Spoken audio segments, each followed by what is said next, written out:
It's the Down Beach Buzz Real Estate webcast. It's the podcast. The real estate market seems to be settling out, or at least it's starting to stabilize. Some people think it's on fire or it's so chaotic where there's new real estate rules for agents. But let's get to that topic. Sherri Lilienfeld of eXp Realty and Paul Skollich from Rate.com. So effective August 1st, at least here in New Jersey, new rules kicked in regards to how agents will do a contract with a buyer, what sellers got to share or what they can't share anymore in terms of commissions. Sherri, why don't you give us an update on that? And then you might want to talk about this thing where disclosure is now being enforced if you are selling your home. Is that right? Yeah. So, yes. And so just a quick recap for people that weren't listening, the last time we spoke about it, as of August 1st in New Jersey, listing agents are not allowed to negotiate the commission for the buyer's agent. So when you go for a listing appointment, you would say, okay, how much are you paying my brokerage to list your property?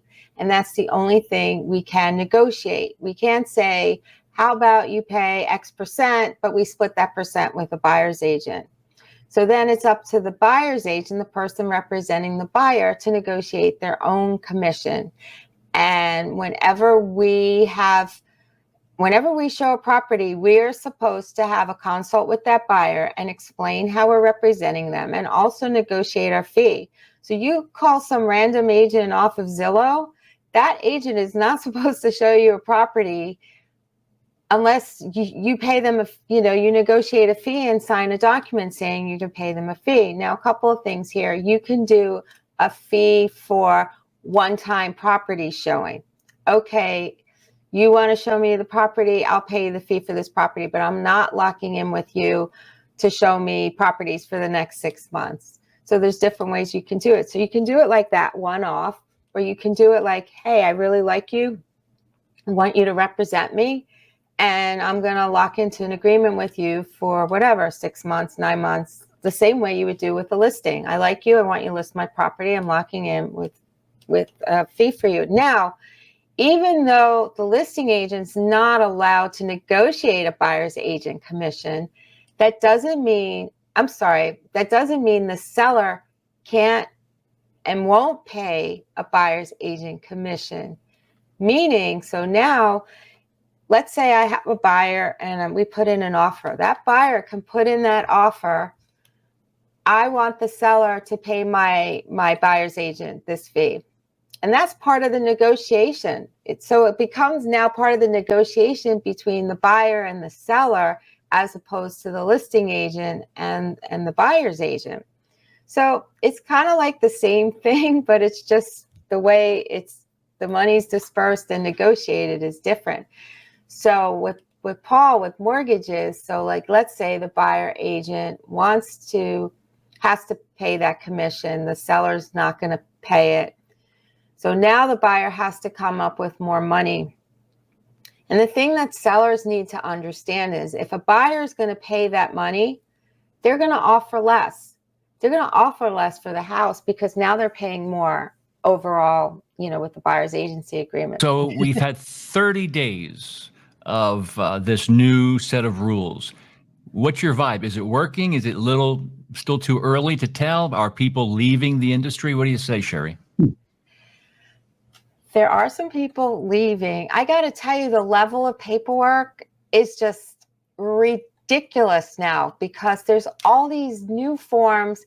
First of all, if you've ever signed a listing agreement, there was always like a good 5 different forms, a listing agreement, consumer information, all these different forms sellers had to sign. Now there's even more forms they have to sign, but now you have to get the buyer to sign about 4 different forms. It's just, we're swimming in paperwork. It's ridiculous. And there are people leaving just because it's so confusing for a lot of people getting into new systems and processes. But we're getting used to it. The agents, the agents who are here for the long run, we're getting our stride and we're getting our systems in place and we're doing it. And so it's just, like anything, change is hard, but people adjust. Yeah, I'll follow through. And I think, Sherri said it right. I mean, there's been change in the industry since I've been in it. Every time there's change, there's always adjustments. There's always some tweaks. It's challenging in the beginning. This is the first month that we've had it. In the PA market, we haven't seen really anything change. I think sellers agents are still communicating with their seller that, it's customary for the seller to pay the full commission, right? And that seller, by doing that, is going to attract people to their listing. If you start to see sellers only paying 2.5% commission, it could impact people wanting to look at that property, because now that buyer coming in has to cover the buyer's agent commission. So as of right now, you cannot finance it into your mortgage. However, what you can do is you can ask this seller for a 3%, 2.5% seller assist, and that money would then go to the buyer's agent. If we do that, we have to remember the house has to appraise for what that offer price is. So if it's a $100,000 house and you want to give the listing or your buyer's agent 3% commission, so you put an offer in of $103,000 with a $3,000 seller assist, the house has to appraise for the 103. I believe that Fannie Mae, Freddie Mac, who buy 95% of all loans, will eventually allow for this to be financed as a true finance into your actual mortgage at some point. They're probably seeing how it plays out right now, but eventually they will. But Paul, you mentioned, and it's a very critical point, and that is for that $100,000 loan, it has to appraise for 103 if there's a 3% give back. That sounds like it could be a deal breaker, especially if the pencils are not sharpened as sharp as they should be. Can I just say something with that? So it does not have to be a seller assist. We have a form now, a brand new form that we can attach with the offer letter that the seller signs, that basically just says the seller will pay for, in my example, eXp Realty, the commission. So then it's not even rolled into that mortgage. It's not even rolled into the appraisal. It's just the seller is paying our commission.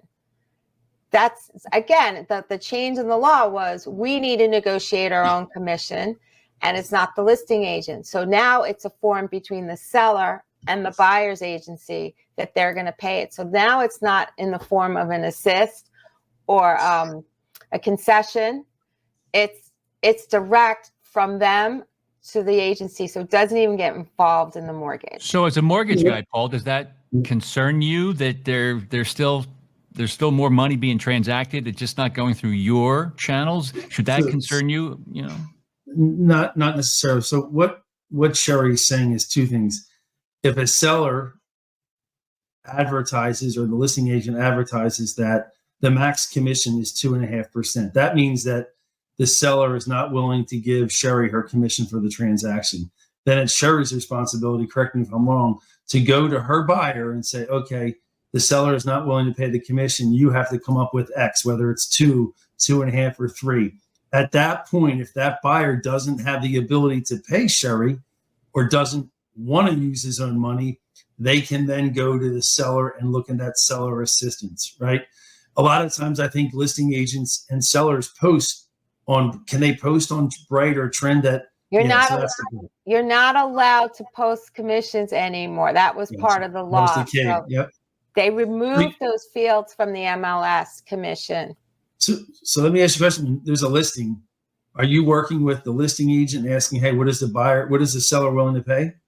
Yeah. So now what happens is, before you do a showing, well, not necessarily before, but if let's say you're going to put in an offer, you would call the listing agent and say, hey, have you had a conversation with the seller about potentially paying the buyer's broker? Like, has there been a conversation, and is that something, because we need to know how to structure our agreement. Is it going to be in the form of assist, or is it going to be in the form of direct, or is it not going to be anything? Are they not even willing to pay anything? So we just asked if there was a conversation, but we're not allowed to put that in the MLS.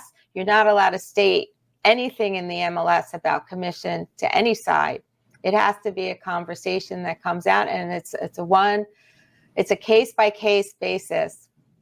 So it's a lot more conversations between realtors now. If I was a listing agent, you might think, wow, listing agents have it all under control now, or a good bit of it, but they got to do the vetting. They got to do a background check. Are they going to pick up the phone for everybody and let them traipse through the listed house? They got to get pre-qualified. It's really tough for all parties, both sides of this transaction, right, Sherri? I think, though, there have been listing agents that never really had a hard time playing both sides, which is what you're saying, and vetting the buyer. But if they take that buyer through, yes, they're supposed to have a buyer's consult in advance, and they're supposed to sign that form, the buyer's agency agreement, whether it's, one-time showing or, full out buyer's agency agreement. So yes, it's a lot more time in that. You can't just call someone and say, hey, I want to see this house. When can you get me in? You have to go through this whole buyer's consult. And I got to tell you, buyers are like, I just want to see this house. Like, why are you overwhelming me with all this paperwork? And that is the vibe you're catching right now over the past 30 days. Yes, the buyers are like, I don't understand. I'm just starting to look. I just want to know what's out in the market. Why are you putting this paperwork in front of me? Do you ever direct them to the National Association of Realtors, NAR? Just say, hey, here's a phone number. Give them a call. I'm sure they'll sit down with you for a while and explain. No, I don't do that. But yeah, they visibly get uptight. Like, they're like, I don't understand what's going on here. And they get very afraid to sign things. But that's what we're required. Someone calls you cold off for a lead off of Zillow. Hey, that's great. I'll be happy to show this to you. Let me sit and talk to you about buyer's agency agreements. So do we see more open houses now because of the new rules and situations? So with the open houses, we have forms that we have to. Forms, really, for that? No, we have signs you have to put up. And the sign says, this house, this agent represents the seller here. Anything that you say is not considered confidential and will be shared with the seller. And if you need representation, by the way, here's some forms you can sign. Like this is where we are. You can't just walk into. Oy vey. Yeah, exactly. Well, I can't. That is crazy, because if real estate wasn't tough already, like what it is now, I think very few realtors can very fluently explain the new rules. I think it's so early in that game. It definitely takes a while to get your head around it. And, I sat through a lot of training, like just, again, trying to familiarize myself with the forms and coming up with new procedures for how I do my business. Yeah, so I think I wanted to ask Paul, there's some confusion, I think, at least in my head, and that is when you have Jay Powell, the chairman of the Fed, says, yeah, we're going to possibly lower the Fed rate, by a 1/4 point or a 1/2 point. How does that affect a mortgage, or is that just focused on car loans and things like credit card loans? Explain that, Paul. Great question. So the Fed rate is absolutely totally different than what the 10-year Treasury is, and is what really has a big indication of what mortgages are going to do. So the Fed rate has a direct impact on your credit card interest rates, your automobile interest rates. They're the things that the Fed rate has a bigger impact on. It does have some impact on what the interest rates will do, but not nearly as impactful as what the 10-year Treasury. That's the big indicator of where interest rates are going to be. And you're seeing right now, the 10-year Treasury is probably somewhere around 3.85, 3.80. Supposedly, I mean, there's a 99.999% chance that the Fed will cut rates by 1/4% in September. A month ago, rates were at 7.5, 7.75.